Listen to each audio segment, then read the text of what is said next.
What is up and happy Rookie Teacher Tuesday? Hello, rookie teachers. I hope you're great out there. Now, this is a PSA for all of my new teachers. Now, I just did a video on failure you just saw yesterday for Mental Push-Up Monday. But this is for my new teachers specifically because I want to let you know something, guys. I need you to do one thing for me. I need you to give yourself permission to botch it, to mess it up, to stink it up, to fail this year. Like, the unique thing about teaching is I don't care how much training that you get. Sometimes that first year it is tough. Those first few years, they're challenging. You get on the struggle bus. It's hard. So I just want to give you permission to understand that you are going to make mistakes this year. Like, it's going to happen. And I want you to know that the unique thing about teaching is that a lot of things you learn from the mistakes that you make.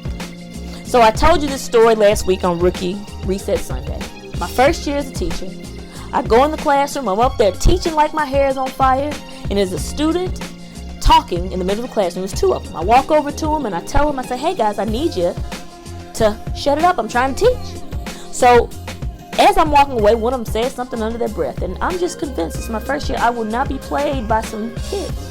So I go out in the hallway, I pull out my cell phone, and I pass them my BlackBerry. That's how long ago it was. I passed them BlackBerry. They typed in the numbers.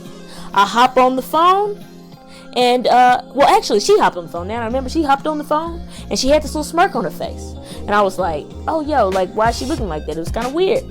So she passed the phone back to me, and I go back in my classroom, and it was like, you know how you have a door frame? It was like I put my foot in the doorway, and when I walked in, the class erupts in laughter. They just like, hee, ha, ha, hee, ha, ha, hee.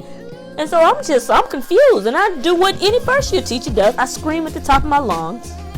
I need for you guys to be quiet. And you know what? They still were unbothered. They kept laughing at me. I even tried to go back to the board and start trying to teach. They still were not listening to me. They just kept on laughing. Hee, ha, ha, hee, ha, ha. And so I'm getting angry now. Like, what's up? So finally the bell rings. They walk out of the classroom. I lost complete control of my class that day. Complete control. Lost it. And finally, I'm sitting there, I'm at my desk, and I'm having a meltdown because I'm just like, I lost complete control of my class. My test scores are going to be horrible. Whoop-de-woo.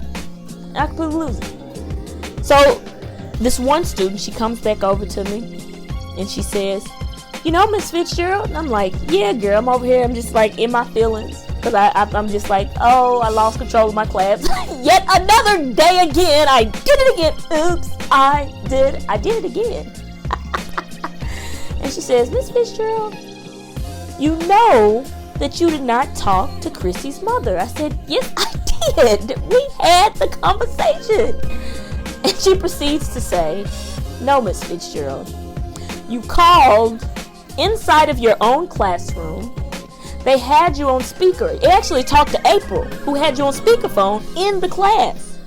So the first year I called inside of my own classroom. What was the mistake? What did I learn there? Oh, if you want to call a parent, the actual system and get the phone number instead of asking your students, because you could potentially call inside of your own classroom or call someone that is not their parent. Yes, so I say all that to say that you are going to botch it. If you can recover from that experience, I promise you it is all possible. I could not believe that them kids played me. I just could not believe it. Like, did I really believe for 5 seconds that they were going to give me the right number? Did I really believe that?